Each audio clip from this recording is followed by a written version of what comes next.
try to get it again. Good evening, everyone. Thank you all so much for joining us for Lagers Week. I had so much fun researching this one. I think I say that every week because I just really like reading and being a big giant beer nerd, and I genuinely do. This is again one of those where I needed a full page of notes because these styles are so interrelated and so closely tied that it's just fascinating to me. So let's start with what is not actually chronologically the first style, but spiritually is the very first beer we have to taste. And that, which I just poured on my shoes, is the Tailgunner Czech Pils. Well, we're off to a good start. I've already spilled a beer and we're not even on beer one. So, let's cut very briefly into what we are talking about. So this is our lager tasting. So what are we talking about when we say a lager? A lager is different from an ale in the sense that an ale is effectively a 3-day brewing process where you ferment the beer very, very warm with a ale yeast, so a top fermenting yeast that is very happy at room temperature and will put off a lot of heat as it actually ferments and will actually make a very warm, steamy, very pretty sort of aroma off of it. It really ferments in a couple 3 days. It's really quickly done. And these are most of your major beer styles. All of your porters, with the exception of Baltic Porter, all of your stouts, all of your IPAs, your English bitters, blonde ales. I mean, it's just most of your beer styles. The other side is lagering. And lagering means effectively cellaring or keeping the beer. And these are things that are brewed at cold temperatures. Now, pre-refrigeration, that will be done in a basement in winter or in a cave. In fact, lagering cellars or lagering caves are still very much a thing in Germany, actually all through Central Europe. And these, they take time. They ferment at the bottom. They ferment much more slowly. It's a 60 to 120 day process to make a high quality lager because it's a lot of clarification and waiting for the beer to finish and attenuate and settle. Now, these days, when we have access to, incredibly, high-tech malting processes and digital temperature controls and glycol-filled chilling lines wrapping around your fermenting vessels and your clarifying vessels, lagering's pretty easy. But a lot of the steps that we start with here, they're either pre-refrigeration or they're right at the very cusp of it. Actually, the very first uses of thermometers in brewing actually come from the village of Pilsen. So let's jump into the Tailgunner Czech Pils. This is the Linton Stevenson Czech Pils. Now we've talked about this beer quite a few times. It's our first time having it. And if you want to ask a whole bunch of questions about it that I don't know, actually head brewer Blake Edemark will actually be our guest next week for our upcoming beer tasting next week. So that'll be very fun.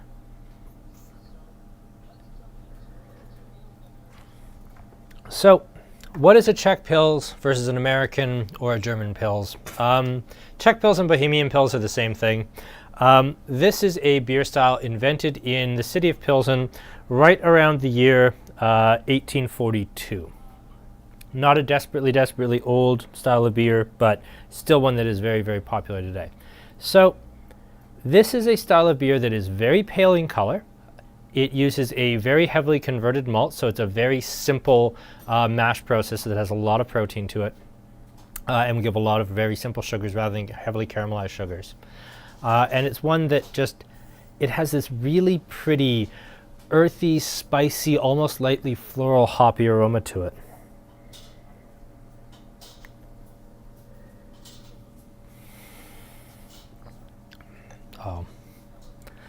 This one, unique among all of the Pilsners, at least the North American ones that I know of, is actually still made by traditional 3-step decoction mashing. So this was originally a way of getting around the fact that the barley at the time, wouldn't have been, obviously to modern standards. And if they were just starting to use things like thermometers in brewing, you really didn't have any way to guarantee what actual temperature your mash ferment was actually going on at, or not your mashing in process was going in at. Normally when you mash, you actually add hot water to the barley, the crushed barley, and you really just let it sit at a fairly warm temperature, and you just let that soak. And what is actually going on is the alpha and beta amylases are taking the complex sugars within the barley and turning them to simple sugars that will actually ferment into alcohol. Now, we know now, depending on what you're working with, what your ideal temperature should be, and through the use of, digital temperature controllers and everything else, you can really easily control what that temperature actually is. But this was well before we knew any of that. So with this, they would mash the beer in warm, but how would they actually be able to know that they were hitting all of the different temperature grades that they needed to actually convert all of the different sugars into, or pardon me, all the different starches into simple sugars? They did that basically by taking about a third of the mash out, boiling it, and then adding that back. Now, the portion that was boiled, yes, you'd kill the actual proteins that were doing the conversion in that portion, but you would raise the entire temperature up of the general mash by doing that. And then you do that again, and then finally you do that a third time. Each time you'll be gradually raising the temperature, meaning that different amylases and different sugars that activated at various temperatures will allow you to end up with a very clean, very dry, very well attenuated or well converted beer.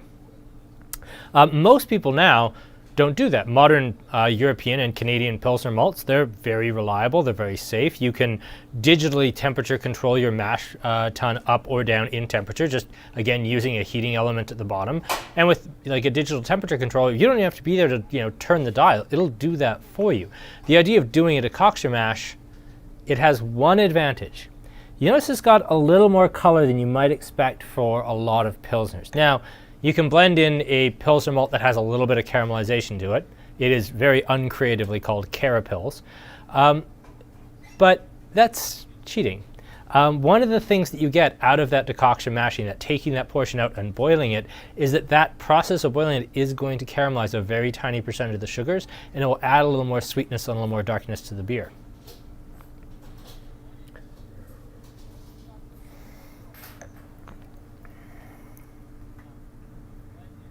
Just going to quickly check the comments. Oh, I'm really glad you like the advent calendar. We had so much, well, Corey's here. Corey is not going to say we had a lot of fun making them. Corey is going to tell you it was a horrible and arduous process, and she's going to be scarred for life from the occasion. But I had a lot of fun with them.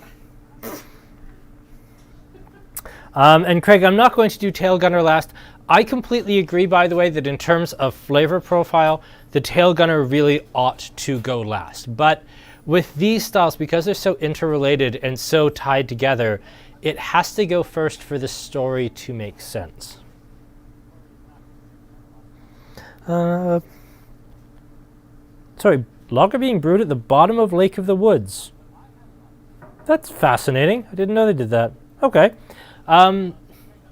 Anyway, so Pilsner has actually got a real Bavarian tie-in here. There is a chap named Joseph Groll. He was a Bavarian brewer, and he actually took some of the Bavarian yeasts, and specifically the Bavarian lager yeast that they were using to make Bocks and a few other things, specifically Marzen actually, and he took that with him when he went to Pilsen in 1840, and he spent the next 2 years basically literally inventing what we now think of as, that was just the tradition. It was very much how it was done. So these were young men. They'd finished their formal brewing education. They were going to come into owning the brewery at some point, and they were basically just kind of learning. They were doing apprenticeships here, there, and everywhere. While that's happening, while they're walking around Britain, this pale malt revolution, where we're using kind of clean, hot air, dry kilning, where we're getting these brand new pale malts. We don't have these dark, heavy, sticky, smoky malts anymore. They're there for that. They're actually there on the bleeding edge of this revolution. And then they come back. And each of them, based on the Pilsner beer that came out in 1842, each of them is going to turn around and revolutionize the beer industry in their own way. So let's set the Pilsner to one side, and let's actually jump into our two Viennas. This is an not all Calgary, all Alberta lineup this week. So we've got Annex's Better Days as well as the Harvest Vienna from Snake Lake. So really, it's a lot of our friends, which is nice. Let's jump into the Snake Lake first. So, Anton Dreher came back from his big walkabout in Britain in about 1837, and he returned to his brewery, and he basically set about saying, okay, call me crazy, but I think this pale malt thing is going to catch on. So he basically tried to top-down back engineer how they actually made this British pale malt. He knew they could do it, and then he basically went back and said, well, how can I do this?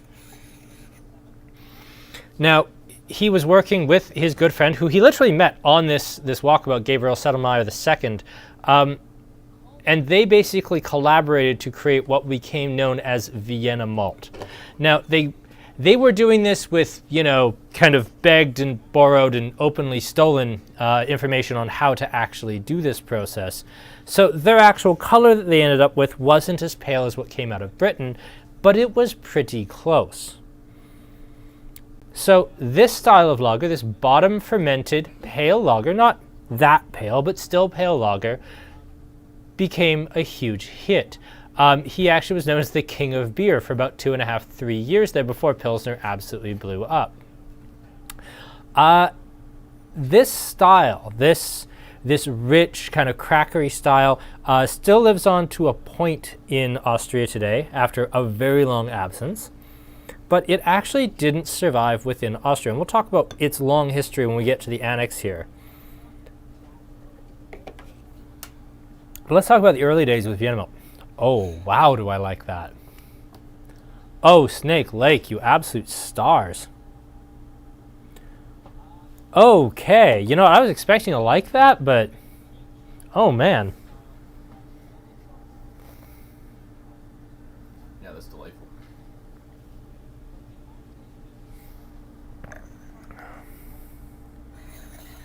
Sure, now we care about the story making sense. I always try to make the story make sense. It rarely does, but I do try. So, this Vienna lager comes out, becomes an absolute smash hit because Pilsner doesn't exist yet. We're about a year. He actually releases it commercially in 1841, which is the year before the first commercially brewed Pilsner, and it becomes this absolute smash hit. It becomes the biggest thing in Central Europe. Austria, the Germans immediately, his friend Gabriel Sedlmayr II basically takes his friend's malt that he's buying broadly at cost because they're friends, and he actually takes that back to Bavaria and basically invents Marzen using this malt. Marzen's a little different. They use a little bit more hops in Marzen because it's kind of a stronger beer a little bit, but yeah, Marzen ends up being a thing because of Vienna lager. And then in 1842, Pilsner happens across all of Central Europe. And it's like when White Claw came out this last spring, and it's like, I had a whole store of things that weren't White Claw. No one cared. Everyone wanted White Claw. There's 900 different vodka sodas on the market, but if they don't say White Claw on the can, no one cares. They all taste the same. In fact, in most cases, they taste better, but they don't care. So we have Vienna lager. Now, this is a style that within Austria died out, basically from the First World War on, and it actually survived in Mexico, of all places. But we'll get to that.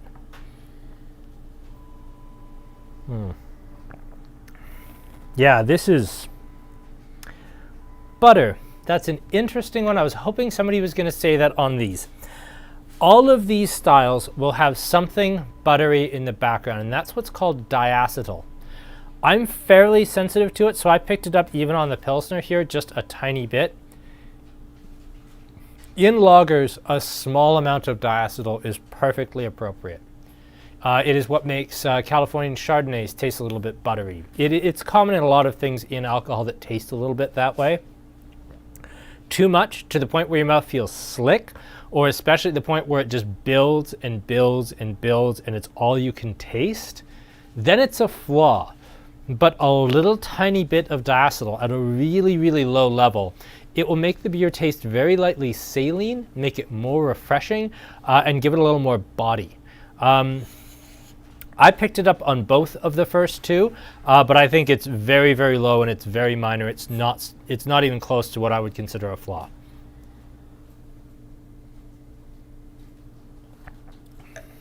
But if you really want to see a brewer just lose their mind at a brewery, drink any of the lagers and be like, wow, there's so much margarine in that. And you're going to see them run to the tap and see if their beer's screwed because of diacetyl problems. But yeah, it's a thing that in anything other than a tiny, minute amount is absolutely overwhelming and it's a flaw. But at a very, very low level, I really think adds something to the beer.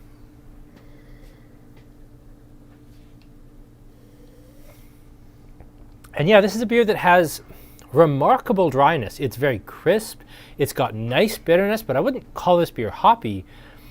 I think some of what we're getting, do they have the IBUs on here? 28. 28's not nothing. We have like American pale ales in the low 30s. If anyone really wants to get creative and look at what Sierra Nevada pale ales IBUs is, I'll bet it's not any higher than 35. But yeah, it's dry and spicy and classy. What do you think of this, Aaron? Or are you just still all about the Tailgunner? No. No? The harvest, yeah. That's what we're on, right? Mm-hmm. Yeah. He seems less excited about this than the Tailgunner. He really likes the Tailgunner. Between the two. Mm-hmm. Again, there's not going to be a slouch in this line. Okay, granted, I haven't had the better days. Annex could have made a terrible mistake, and it's just, we've got the, amazing Mellow Gold. We've got the brand new Harvest that's great. We've got the Tailgunner. I like Annex. I hope they didn't screw this up, and we're about to absolutely crucify them. Let's find out.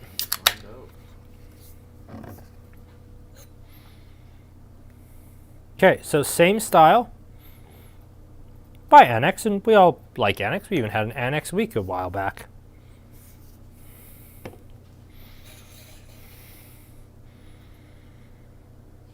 Ooh, that's very different. I get like dried fruit, almost like jujubes or something like that. I get a ton of like preserved ginger. I get a lot of smoke, on this.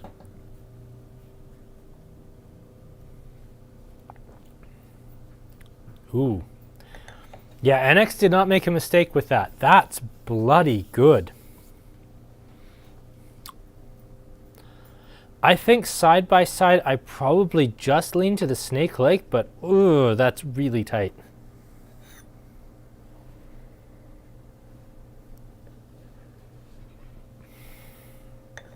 So, why did Vienna lager die out? Well, Pilsner and to a certain point, very basic lagers, which we will get to in a second with Helles, which is even lighter than Pilsner, they began to absolutely take over this marketplace. This is unrelated to how kind of pale lager took over the United States. That's actually an absolutely fascinating story that we're not going to get to tonight, unfortunately, because we don't have time. And also I'd want to actually read up on it because it's all tied into this movement called Turnerism that like invented gymnastics and bowling and brought beer drinking into the U.S. Army because, the only people sneaking beer into the camps were these Turnerites that fled Germany in the 1840s because they tried to overthrow the government. I don't know. It's this whole thing. It's a fascinating, fascinating story about lager beer and the U.S. Army and how it all kind of ties together. But I haven't done enough research on it tonight for it all to be top of mind. Anyway, that was a bit of a tangent. I'm looking it up right now. Are you? Yep. Well, you can give us a summation then. The other thing I really like about this is it's really, this was dry. Turnerism? Turnvader? They're Turners. Okay, they're Turners. Yeah. Father, Turnvader. I don't know. Father of gymnastics. Father of gymnastics. Ludwig Jan. Okay, so I wasn't making it all up. This is a real thing. Okay, so we're all clear. Good. This isn't Imperial Beer Week. I might have made something like that up completely out of whole cloth last week. Last week was a mess. This week, no. This week's good. Keeping it together.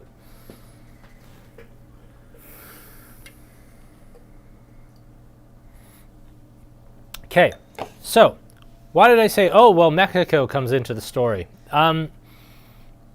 because the Austrian government, I forget which Kaiser it was precisely, basically invaded, would have been actually the Austro-Hungarian Empire at that point. The emperor invaded Mexico, wanting to become the emperor of Mexico, and actually succeeded. There was actually an emperor of Mexico who was of Austro-Hungarian descent there for a little while. But of course, now that they had this new colonial possession, which makes no sense as a possession of Austria-Hungary, they brought some of their own expertise over, and some of their tradesmen and artisans and merchants, and they started doing business over there. And when this happened, when this Austrian invasion takeover of Mexico happened, what was sweeping Austria at the time? The Vienna lager movement was. And while the Pilsner movement, kind of knocked out Vienna malt very quickly and knocked out Vienna lager very quickly, and then World War I basically destroyed it. Post-World War I, Vienna lager effectively does not exist, at least in Austria. But it does in Mexico. For a very long time, if you read old brewing manuals and old beer styles of the world manuals, the reference Vienna lager, and I swear this is true, is actually Negra Modelo. Negra Modelo is the reference Vienna lager and was for a very long time. And because Negra Modelo lager was so popular, it's the only one that's exported up here, but it's hugely popular in Mexico to the point where every craft brewery that you see in Mexico has a Vienna style lager because they have to. It'd be like a brewery here not having an IPA. I mean, I assume in Mexico it's also like it is here where every brewery has to have an IPA. But the other thing there is Vienna lager. It's still there, and it stayed there even when it died out within Austria. Maximilian I, apparently. Thank you. Did the Turner Street fight the Kellogg's? Another fascinating story.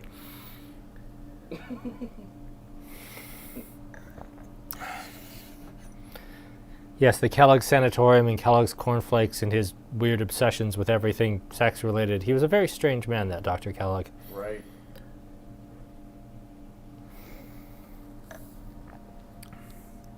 Smoke, I get the smoke, but caramel. Caramel and freshly cracked barley malt. This smells like a musty burlap sack that you've had barley sitting in, in your homebrew kit in your garage. This smells like that beautiful, beautiful barley character more than anything else. It's one of those things. It's really hard to find a beer that actually smells like barley. It smells like other things. It smells like bananas, or it smells like cloves, or it smells like hops, or it smells like grapefruit, or it smells like whatever. Just like with wine, most wine, if you write down apple, pear, lemon, and it's a white wine, there might be much more interesting things going on. Like in New Zealand Sauv Blanc, it's all about the green bell pepper and the grapefruit. But if you go digging, there is actually apple, pear, and lemon there. So I don't care if somebody serves me, Jackson Trigg Chardonnay out of the 4-liter box that's sitting on the counter at, Jim Bob's Sports Bar, or I'm having, a very, very high-end French Chablis. Some of those tasting notes, because they are both technically Chardonnays, they're going to be very similar. It's going to be apple, pear, lemon. The difference is the Chablis will taste like things that aren't apple, pear, lemon. Yeah, it's very interesting. I find a lot of beers just that smell really strongly in one of the base ingredients very interesting because they don't all do that.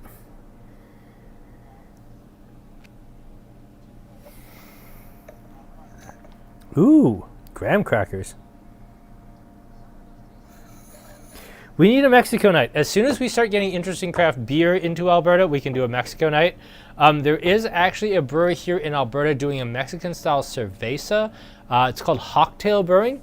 I know Two Guys Pizza has that on the menu. I don't have it on the shelves because I wasn't sure I could sell 4-pack tall cans of Alberta-made Mexican cerveza.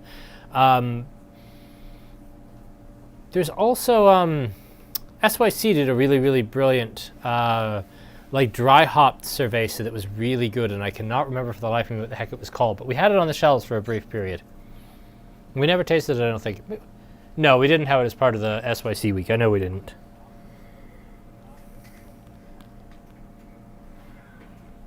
Oh yeah. No, mezcal's brilliant.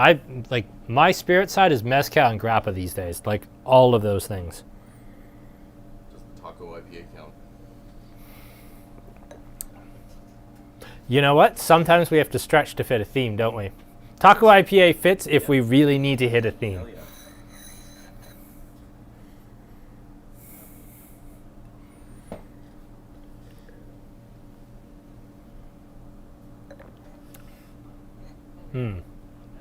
Yeah. I want to hear everybody else's thoughts on this before we do like a final rankings, but like between these two, they're both so good.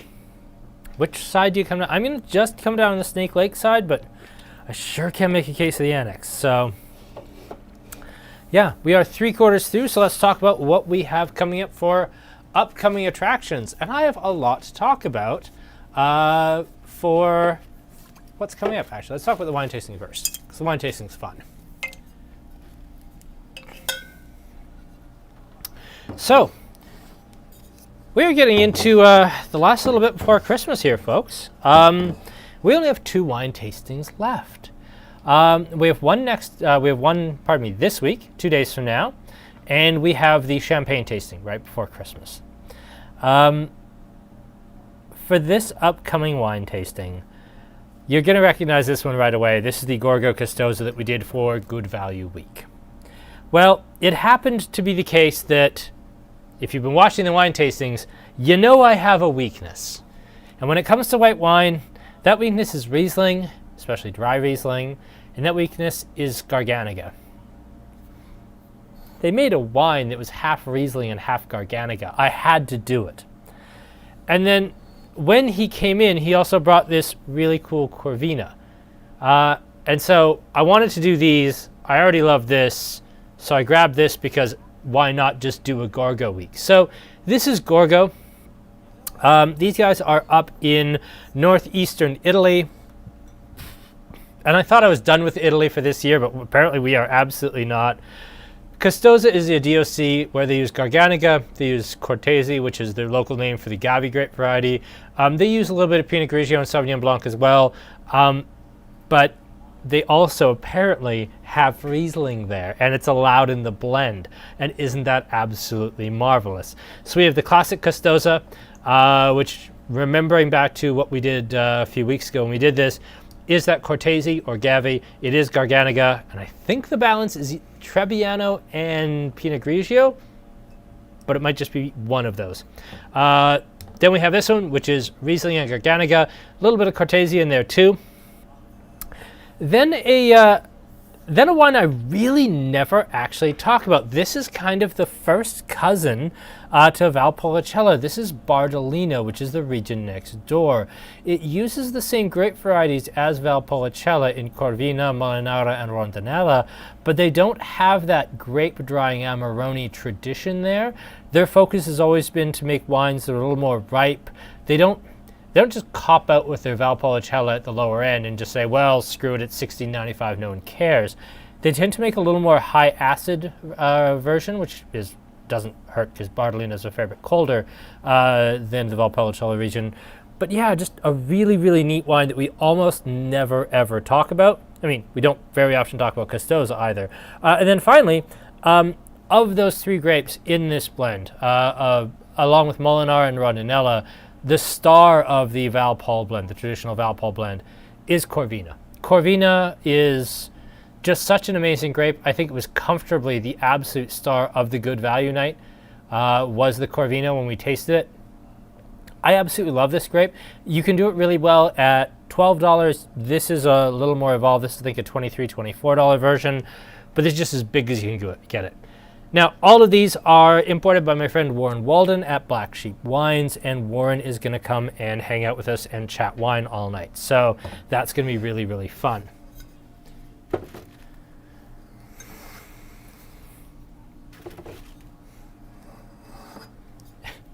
Eric's apparently having a rough week. I'm sorry for that, Eric. But by the way, thank you for the Christmas card. I just got it on my desk this morning. I had yesterday off, so I didn't see it till today. That was really lovely. Now, our next 2 beer tastings, which are also the last 2 beer tastings before Christmas. I realize this is on the table for today's tasting, but bear with me, there's an explanation as to why. We are going to be doing Godspeed Brewing out of Toronto.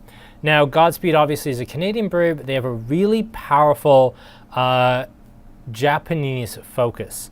So they've got a pair of saisons. One is a Godspeed style saison, so a saison with a non-specified Japanese influence. And then they also have saison with Japanese sashimi spice. And then finally we have, for the promo we actually shot 3 takes of me trying to say this word. None of them were actually good enough to keep. It's a Dortmunder, which is another German style lager. But yes, so this is a Toronto-based Japanese influenced brewery, which does really fascinating work. So why is there a Tailgunner here? It's because the head brewmaster at Tailgunner, Blake, he actually did a huge chunk of his apprenticeship when he was learning brewing at Godspeed. And so Morgan Rattray, who was with us for the Two Crows tasting, is going to join us. She's amazing. And then Blake from Tailgunner is also going to join us for the same tasting. So that's going to be just wild and crazy, absolute madness. It's going to be so much fun. It's going to be just amazing. I can't wait for that one. So that's this Wednesday. Next Wednesday, we are doing another partnership event with SAG. It is going to be a lightly cabin theme. I'm working on getting someone from cabin to join us. I have a soft yes, but not a hard yes yet. I don't, and this is something I should have checked before I went on camera. I don't know if the beers that we're going to be tasting I can talk about yet. Cool. I don't think Aaron knows what they are, but I don't think I can talk about what they are yet. Needless to say, the core set will be 4 cabin beers. If you buy those core 4, you're going to be super happy. But because this is part of the SAG craft beer tasting packages that it's doing, there's also going to be a cabin 6 and then an additional extra 6 as well. It'll be available for sale. So more details on that as it comes out. But yes, next week alone, we have a lot to talk about. We've got a head brewmaster, the guy who made this unbelievable Pils. He's got a brand new West Coast IPA that is being literally released the Tuesday prior. I'm driving up to Calgary to get the West Coast IPA that he's just launching, and then we're going to have it the next day. So it's going to be literally as fresh as you can imagine it. So yeah, Tailgunner West Coast IPA plus the 3 from Godspeed. It's going to be a lot of fun.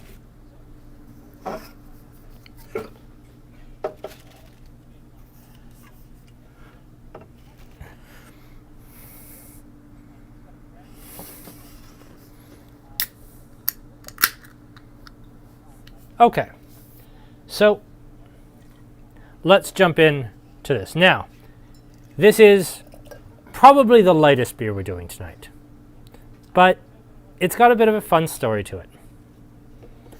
Now, you remember our friend Gabriel Sedemeyer II, the guy who went to Britain with Anton Dreher, who helped him to smuggle his samples back, who helped him to understand this pale malting process. Well, he was the owner of the Spaten Brewery, and he effectively took the Vienna lager style, adapted it to German tastes, and created Marzen. Well, let's fast forward about 50 years to 1894. And finally, he's ready. He wants to release his own Helle lager. Now, there was a ton of pushback on this. There was actually a crew called the Dunkel Coalition when he actually came out with Helles that actually were blackballing any brewery that made a Helles lager, basically saying, well, you can't belong to any of our guilds, you can't belong to any of our trade groups, you can't be here if you're going to make this Helles nonsense.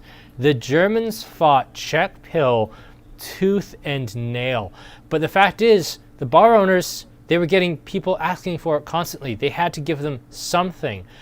Some of the other German regions started making German-style Pilsners, which, they were Pilsners, which is what people wanted, but at least they were German. This also kind of coincides pre-World War I with just a tiny increase in German nationalism, and selling beer from outside Germany was a little bit frowned on at the time. So Helles comes out, as the German answer to Vienna, the German answer to Pils. And it comes out in Munich at the Spaten Brewing Company, and this is kind of towards the end of the life of our friend Gabriel Sedlmayr II, the guy who went to Britain and was there the day that like pale malt was invented. Finally, 50 years later, he's ready to introduce his own variant, and that's what Helles is. It's less hoppy than the Czechs. It is less bitter and less dark than the Austrians, but it's something unique. It's very Bavarian, which again, it was a Bavarian guy who went to the Czech Republic, or Czechoslovakia at the time, and actually I was going to say, no, it wouldn't. It was just part of the Austro-Hungarian Empire at the time, and actually helped the folks in Pilsen to establish the idea of what a Pilsner could be. So it's already got Bavarian roots, but now Bavaria is doing the version, and that's what Helles is. Chronologically, it comes at the very end, and I've never had a better one than what Establishment makes. So this is Mellow Gold.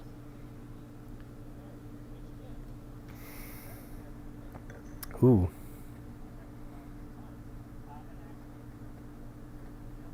Yeah, I also don't need to be sold a Mellow Gold. It's just delicious.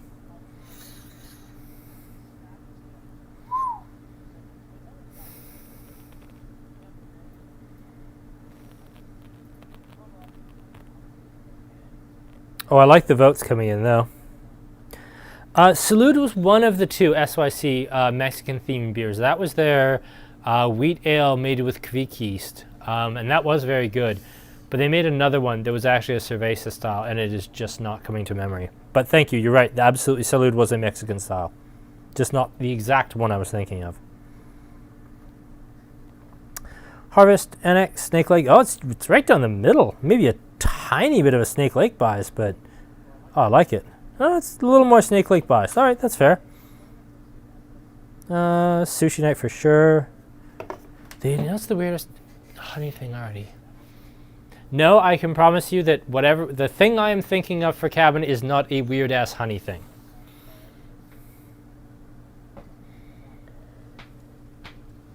So I unpan the door.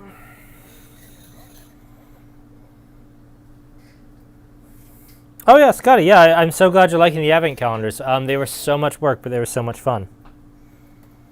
Okay, so Who watched the promo? Okay, yeah. Aaron wants to know how many people watched his promo that he spent so much time and love on. He has to know. Tim Mitchell, who gets it? Does anyone get it? Just see if anybody gets it. Just ask. Anybody? I didn't know Kim Mitchell even was Patio Lanterns, so I know nobody likes Kim Mitchell as much as Aaron does. Yeah. Happily went over the 30-second delay anymore. It's only 8 seconds. So if anybody really loved it, you'll be getting your answer soon. And the longer this goes. The longer this goes. The longer this goes. You don't. I hope no one says they like Kim Mitchell for that joke. It's time to shut this down. It's only been 40 minutes. Fun 40 minutes, though. That's been a fast tasting. Did you do yours? I've not done mine yet. Awkward earlier did not watch your promo. Yes, Craig. My guy.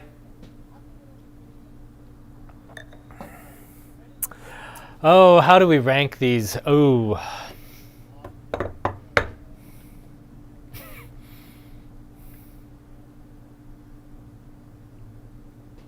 I don't know how to even start ranking these because. Oh, come on. I mean, if I want to be really honest, 1, 2. Okay. That's these. Okay. I didn't like the Better Days as much as I like the Snake Lake. It's a great Vienna. The Snake Lake is just that tiniest hair better to me. Yeah. I can't put one or the other ahead of the other. Like, that's just kind of the perfect version of a Pilsner to me. That's the perfect version, the best version of Helles I've ever had. That's comfortably the best Vienna I've ever had. And if I hadn't had this tonight, the Annex would be the best Vienna I'd ever had. I'm really struggling with rankings.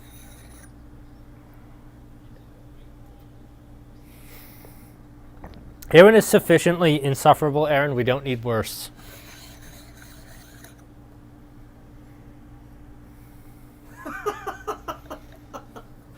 I have it downloaded, Eric. Oh, Just gotta run some tutorials.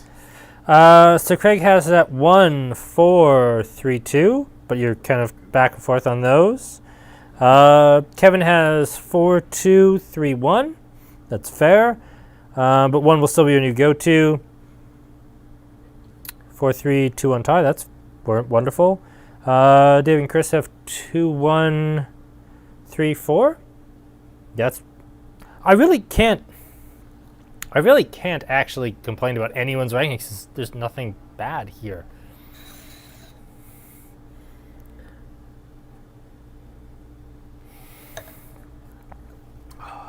So yeah, we tonight was a lot of fun. Little bit of behind the curtain thing. I'd been wanting to do something like this for a little bit. This is a little bit more what I was hoping our German week was going to turn into.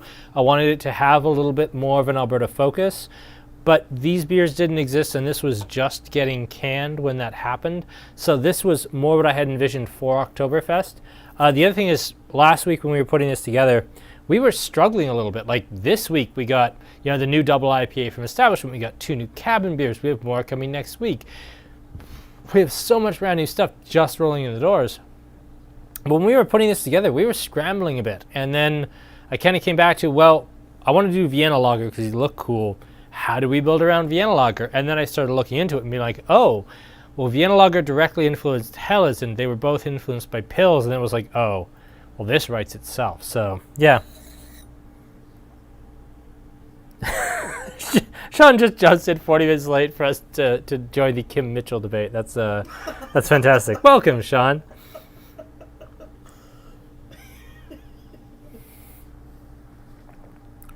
Terry says 2314. No digital puppets of Kyle. Please. Apparently the digital puppets are happening. I apparently can't fight it. I can't promise anything. That's fair. I'm trying to think what the heck the weird honey thing would be. The only thing we've gotten new from Blind Man was their new Super Stout in the giant 568 ml cans. Jump on Blind Man's website, see what the heck they've got going on. The Belgian Quad from Cabin. No, we got their year 2 barley wine, which are the big 750 ml wax dipped bottles. Actually, Aaron, would you grab me one of those? Which one do you want? So it's in the singles fridge, far left door, bottom shelf, about in the middle. It's the only bottle with the wax dip on the neck. The Ghost Table is super good. Also, now I get to watch myself describe in real time, well, with 8-second delay, where that beer is on the fridge. That's good.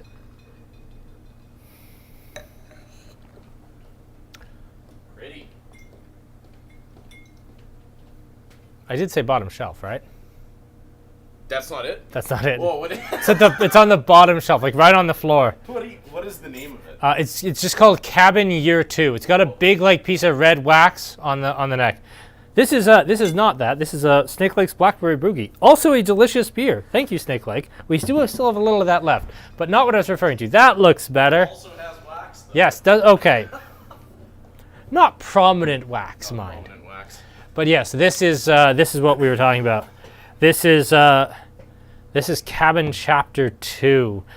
This is their barrel-aged barley wine in the big 750 ml bottle. And yes, we do have Ghost Table. We have both Ghost Table and Leitmotif. I was there Saturday for those. So this is their barrel-aged barley wine in PX sherry barrels at 11.9%. Very curious how this is, honestly. Do you want to do a live tasting? Yes, I do. All right. You know where the bottle openers are. All right. You want to use my Leatherman? Rule. Where is it? Should be sitting on top of the little growler top thing. There you go. All right. Live tasting. Grab us a glass there, Aaron, for yourself. I don't have time to make a promo. I feel like people will be good without a promo, and I really just want an excuse to open this thing because, oh man, I'm stoked for this. Let's see. Well, I think price is going to be variable depending on how good this is. It's about to either go aggressively up or aggressively down. Or stay exactly the same. I don't know. You want to rinse yours? No, I'm good. If this can't drown out a Helles, it's a bad barley wine. All right. Barley wine. It's barley wine. We're doomed. We are doomed. Apparently, Imperial Beer Week will always be every week.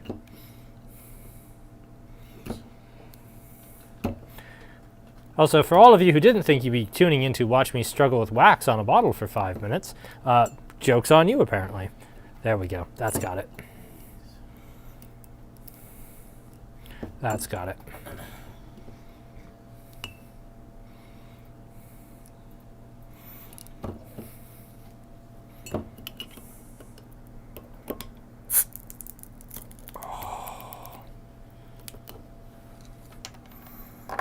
Oh yeah, that's the smell.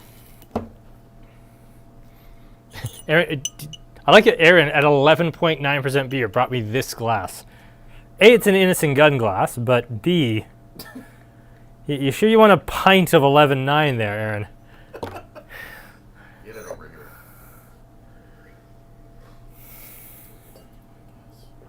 Hey, I'm not having the pint of barley wine. That's Aaron. Ooh. Okay, yeah, that's Oh, Eric, you know, come on. I very rarely open things that we don't have for everyone. It happens like once every 6 episodes. And I've been looking for an excuse, and Aaron offered me one. I'm not made of stone. And okay, yeah, these are $22.95. They always were. You need this in your life, folks. This is Aaron, why are you not drinking this? Disappointed in you, honestly, Trezor.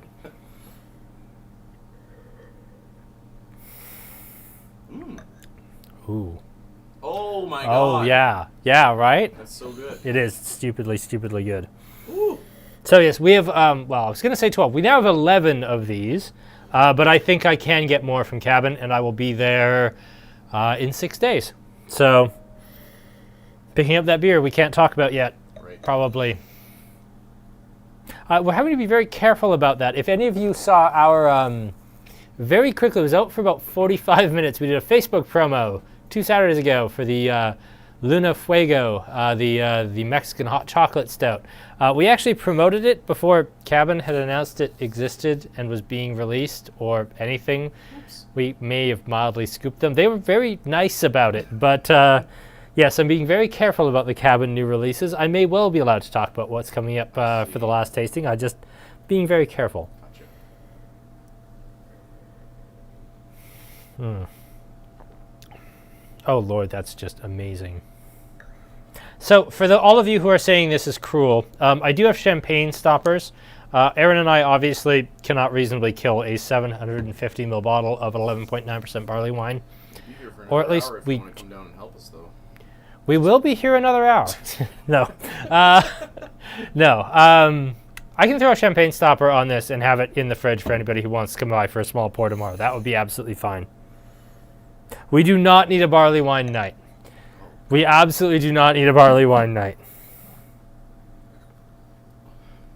It'd be kind of fun, though. It would be fun, but I'm not doing a barley wine night. We could drink one and just have it historical. We just have that. That is true. We could just have one of Really those. historical. It'd basically just be an episode of Drunk History about barley wine featuring me, which is basically every week. But you know. Yeah.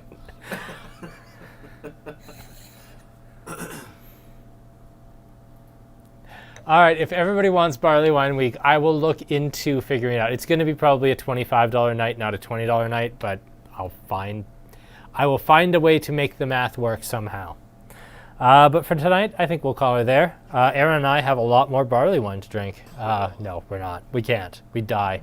But yes, we will have 11 of these tomorrow, and I will text Hayden from Cabin the minute I'm off air because I very much want more of that because that's really quite something. Anyway, thank you all so much for turning into another tasting event that got horribly sidetracked again, as they always tend to.